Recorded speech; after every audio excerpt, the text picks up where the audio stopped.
Apa-apa, kami pulang.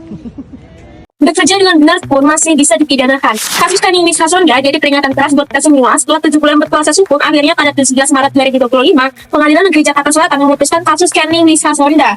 Kasus putusannya, Kenny dinyatakan bersalah dengan hukuman 1 bulan penjara dan 2 bulan masa percobaan. Kenny tidak perlu menjalani hukuman karena sudah menjalani masa tahanan selama 40 hari. Lalu permasalahannya apa? Nah, Kenny hanya menjalankan tugas pekerjaannya sebagai karyawan, tetapi tetap dipidana karena pendapat yang diberikan dianggap mempengaruhi keputusan perusahaan dan menyebabkan kerugian material. Apa sih yang sebenarnya terjadi? Kenny adalah seorang karyawan di bagian legal yang memberikan pendapat terkait sebuah keputusan bisnis, namun keputusan tersebut ternyata berujung pada kerugian perusahaan sebesar 1,2 miliar. Pihak perusahaan kemudian melaporkan Kenny karena dianggap telah menyalahgunakan kewenangannya.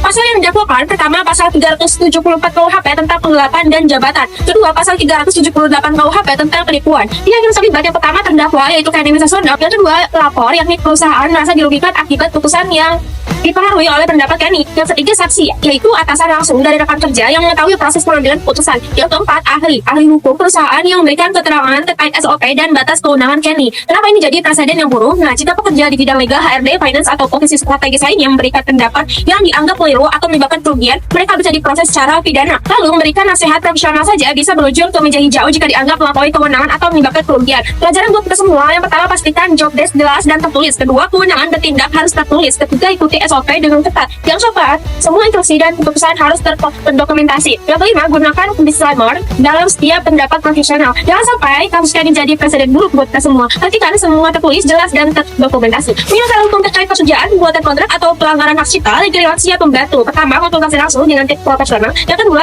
bisa mendapatkan langsung solusi hukum terbaik untuk memilih karir dan bisnis Anda. DM atau klik link video untuk konsultasi sekarang.